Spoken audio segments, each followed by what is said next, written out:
नमस्कार दोस्तों, हमारे YouTube channel Guruji from school में आपका हार्दिक स्वागत है। हम क्लास 9th के इतिहास की पुस्तक का सेकंड चैप्टर यूरोप में समाजवाद एवं रूसी क्रांति के बारे में अध्ययन कर रहे हैं। पिछले वीडियो में देखा कि किस तरीके से यूरोप के अंदर सामाजिक जो परिवर्तन हो रहे थे उसमें समाजवादियों का बहुत बड़ा रोल था। तो ये समाजवाद की जो विचारधारा है ये आई कहाँ से, इसके बारे में इस वीडियो में हम बात करते हैं। समाजवाद की विचारधारा कहाँ से आई? समाजवाद के जो विचारक हैं, जो दार्शनिक हैं, ये प्रमुखतः अपने सिलेबस में 4 हैं, उनके बारे में हम अध्ययन करेंगे। सबसे पहले बात करते हैं रॉबर्ट ओवेन की। इनका जन्म अपने यूके के अंदर हुआ था और फिर 1824 में ये चले गए थे इंडियाना, अमेरिका। वहाँ पे जाके इन्होंने अपनी इंडस्ट्री लगाई और इन्होंने एक विचार दिया कि कोऑपरेटिव यानी सामूहिक उद्यम का विचार होना चाहिए और इसी विचार के माध्यम से इन्होंने न्यू हार्मोनी मतलब नया समन्वय के नाम से एक नए समुदाय की रचना का प्रयास किया था। क्या है कोऑपरेटिव? कोऑपरेटिव का मतलब इन्होंने ये विचार दिया, या इसका मतलब यह है कि कुछ लोग, समाज के कुछ लोग मिलकर साथ काम करें, अपना उद्यम लगाएं, साथ काम करें और जितना भी प्रॉफिट जो होता है वो आपस में बांट लें, जितना जिसने काम किया उसके अकॉर्डिंग। तो ये कोऑपरेटिव संस्था या सामूहिक उद्यम की बात करते हैं।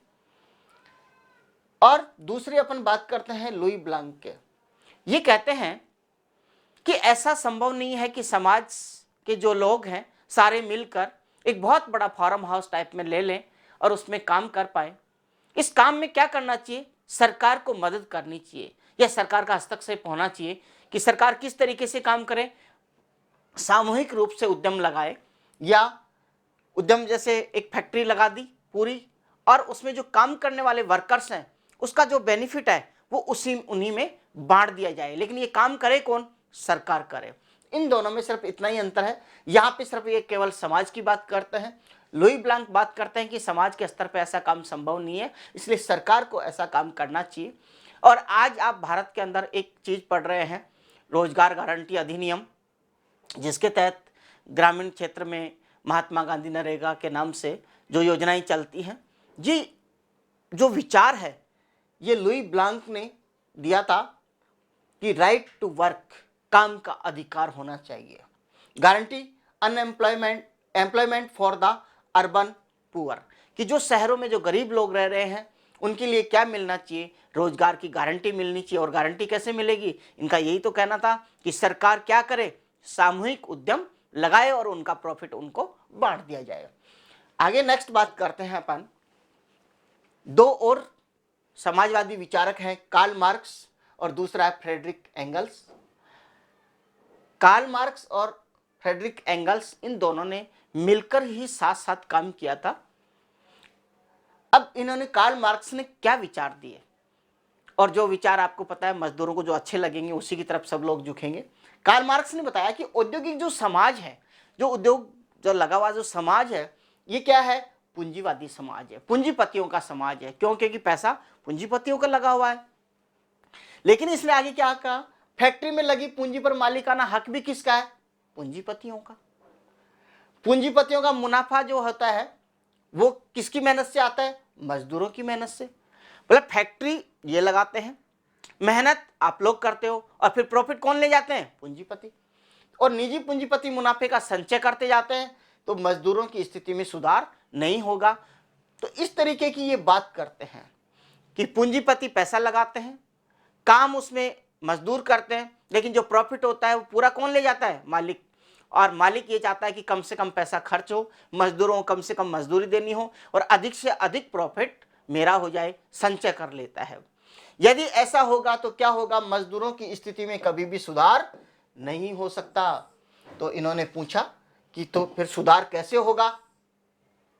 इन्होंने मजदूरों की स्थिति में सुधार कैसे होगा, ये जब बात पूछी तो इन्होंने बहुत ही शानदार इसका जवाब दिया कि मजदूरों को पूंजीवाद और निजी संपत्ति पर आधारित शासन को उखाड़ फेंकना होगा, कि ये जो पूंजीपतियों का जो शासन चला रहा है इस पे आपको अधिकार करना होगा और एक ऐसा समाज बनाना होगा जिसमें सारी संपत्ति किसकी हो? सामाजिक नियंत्रण में, और स्वामित्व किसका हो? समाज का होना चाहिए।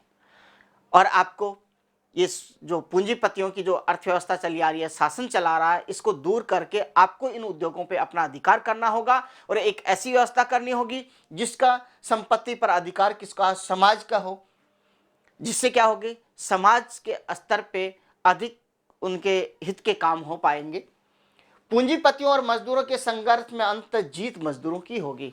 और जब ये संघर्ष चलेगा पूंजीपतियों का और मजदूरों का, अंत जीत किसकी होनी है, मजदूरों को ही होगी। और कार्ल मार्क्स ने भविष्य के इस समाज को साम्यवादी समाज या कम्युनिस्ट समाज का नाम दिया है। और कार्ल मार्क्स ने बताया कि इस तरीके से जो फिर नया समाज बनेगा उसका नाम क्या होगा, साम्यवादी या कम्युनिस्ट समाज। इस तरीके के ऐसे विचार कार्ल मार्क्स और फ्रेडरिक एंगल्स, इसमें इंपॉर्टेंट रोल कार्ल मार्क्स का है। ये इसके काफ़ी क्लोज फ्रेंड रहे हैं क्योंकि ये फाइनेंशियली स्ट्रांग होते हैं, तो ये इनकी पूरी मदद करते हैं फाइनेंस तौर पे। इस वजह से ये दोनों साथ ही अपने जनरल्स निकालते हैं और इस तरीके के विचार इसमें देते हैं। जब ऐसे विचार मजदूरों के बीच में आएंगे और ये कैसे हैं, समाजवादी, तो इस तरीके से यूरोप में क्या आया, समाजवादी विचार आए। अब इसका समर्थन किन्होंने किया, समाजवाद के लिए समर्थन।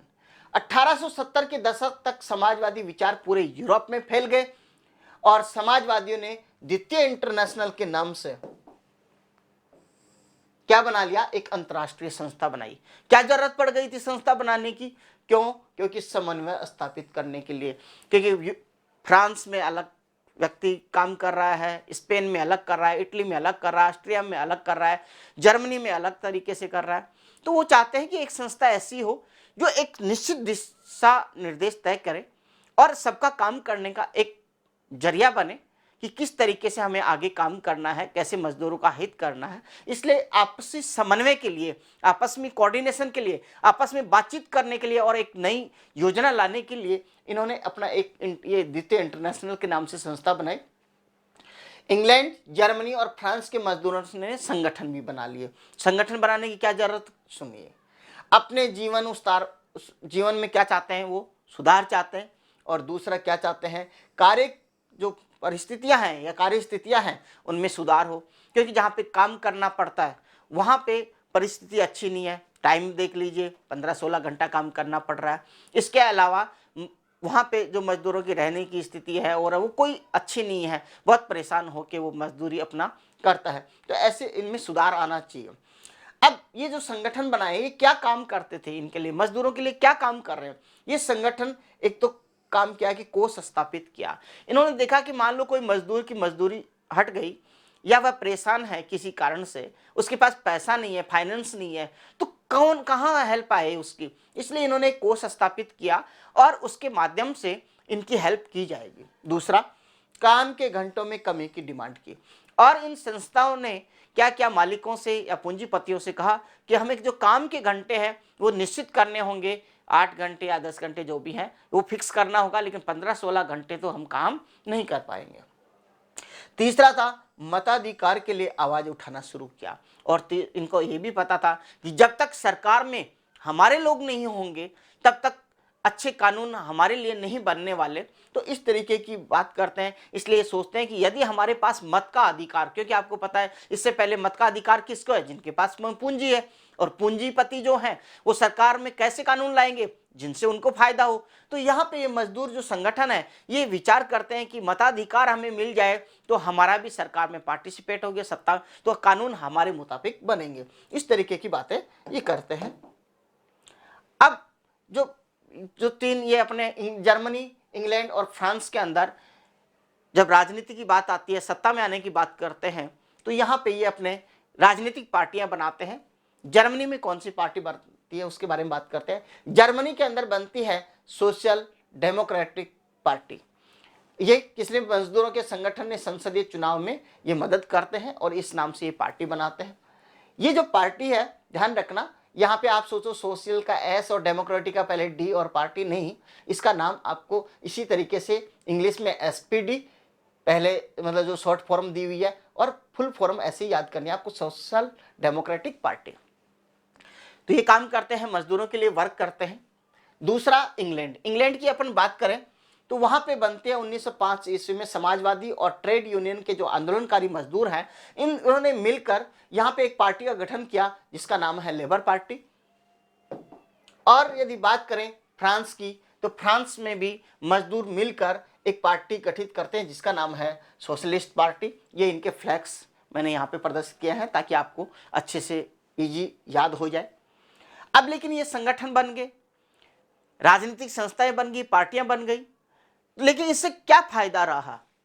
बात करें कि 1914 ईस्वी तक तो ये समाजवादी जितनी भी पार्टियां कहीं पर भी सरकार बनाने में सफल नहीं हो पाई, लेकिन इनका राजनीति में प्रतिनिधि जरूर रहा, समाजवादियों का प्रतिनिधि जरूर रहा।